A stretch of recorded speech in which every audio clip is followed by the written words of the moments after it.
Matapos ang 7 taong pag-aaral sa Europa, muling bumalik sa Pilipinas si Crisostomo Ibarra upang matulungan ang kanyang bayan. Maligayang pagbalik, Ibarra. Halika at ipapakilala kita sa mga bisita.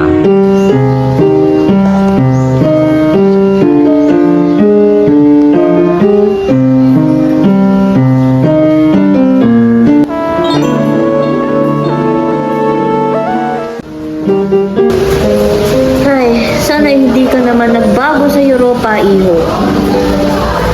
Nakikita mo ba ang binatang iyon? May pinag-aralan. Hindi ka tulad ng karamihan. Siya ang tunay. Ano pa ba maaasahan mo sa mga Indio? Ang binatang ito ay mapanganib. Kailangan siyang bantayan. Padre, baka naman mabuti ang kanyang hangarin. Sa mundong ito, ang pagbabago ay hindi laging mabuti para sa lahat.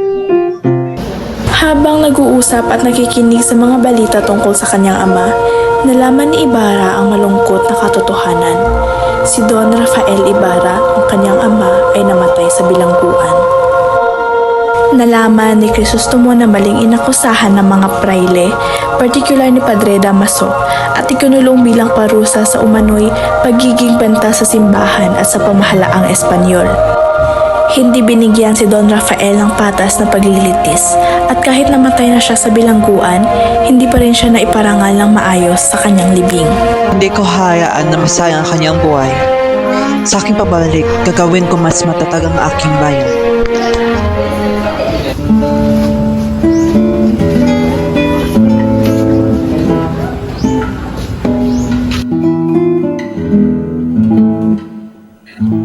Ibarra? Ikaw nga. Ako'y labis na nangulila sa'yo at ang ating pangarap para sa hinaharap. Maria Clara, kailanman hindi ko nakalimutan ang ating pangako. Ngayon, handa akong tuparin ang pangarap natin para sa pamilya at bayan. Marami man ang nagbago, ngunit ang pagmamahal ko sa iyo ay hindi. Ngunit, Ibarra, kiraming balakid sa ating paligid. Ang mga kapangyarihan ng iba, ng mga praile, paano natin ito harapin? Huwag ka matakot sa hamon, Maria Clara. Hindi kita iiwan. Oh, Crispin! Basilio! Asan na kayo? Asan na kayo mga anak ko? Ano nangyari sa inyo? Ina!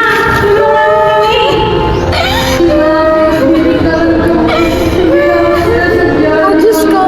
Aking mga inosenteng anak! Hindi ko hahayaan na masaktan kayo!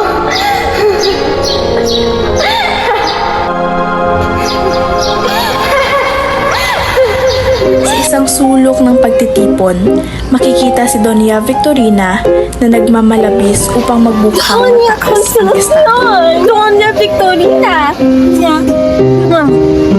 Nakita mo ba? Si Crisostomo Ibarra? Hindi natin nakapag-aral sa Europa.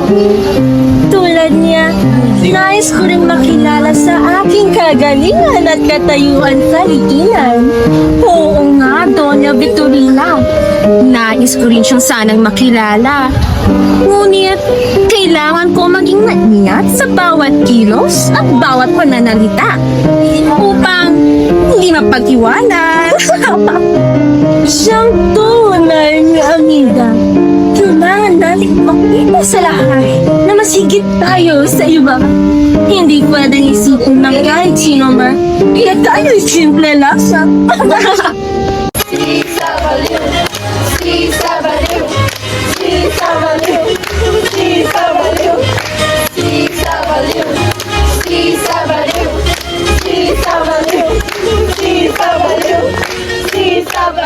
Habang abala si Ibarra sa kanyang pagpaplano para sa bayan, may mga lihim na nagmamasid sa kanyang mga kilos. Mayroong nag-aalala at nagbabantay upang siya ay mapahamak. Maganda ang iyong hangarin, Ibarra. Ngunit mag-ingat ka. Maraming tutol, lalo na ang makapangyarihan. Ibarra, ako'y naniniwala sa iyong hangarin. Ang mga kabataan ng San Diego ay tilak matututo ng mabuti sa iyong paaralan. Maraming salamat. Pero para po ito sa kinabukasan ng ating bayan. Ginoong Ibarra, mag-ingat kayo. Marami mga mata na kumasid. Salamat sa iyong babala, Elias, ngunit ipagpapatuloy ko pa rin ang aking layunin. Dahil sa mga maling paratang, ipinahuli si Crisostomo Ibarra. Ngunit sa gitna ng panganib, may isang taong handang tumulong sa kanya upang Crisostomo Ibarra, ikaw ay naresto sa paratang mag-imagsik laban sa pamalaan. Wala akong ginawang kasalanan. Hangarin ko lamang ay kabuti ng bayan.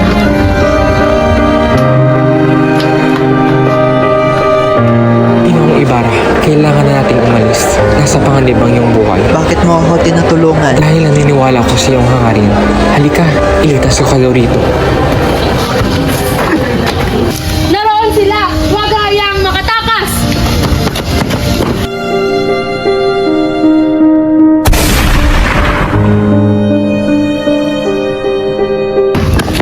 Hindi maaari, Elias. Ginoo, tumakas ka na. Kailangan mo mabuhay para sa ating bayan.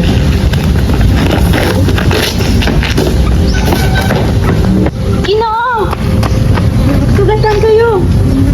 Bata, kung sakaling mamamatay ako, ipadasal mo ang ating bayan.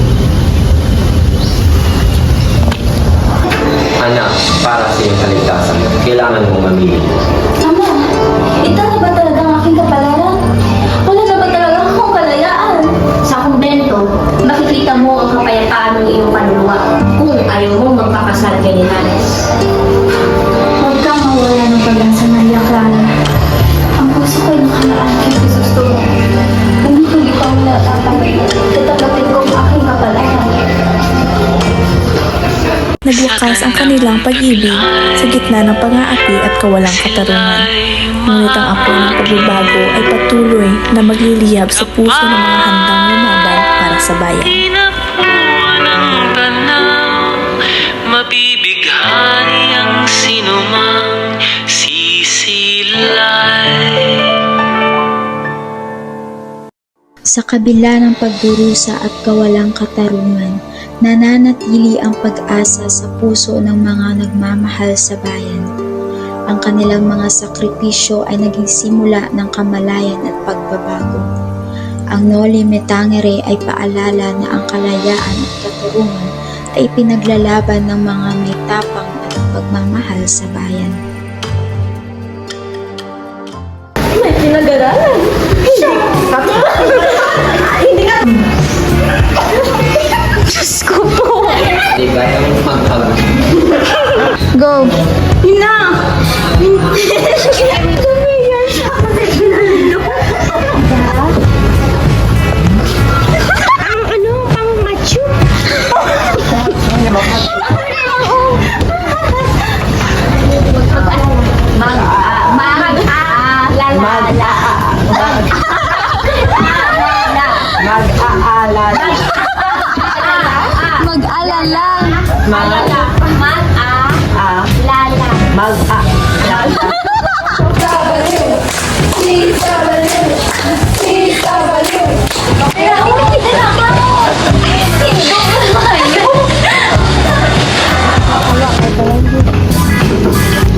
Mo Ibarra, ikaw ay naaresto sa paghihimagsik laban sa pamahalaan. Wala akong ginawang kasalanan.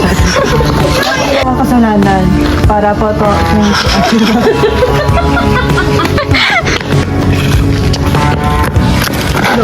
Kailangan mabuhay para sa ating bayan.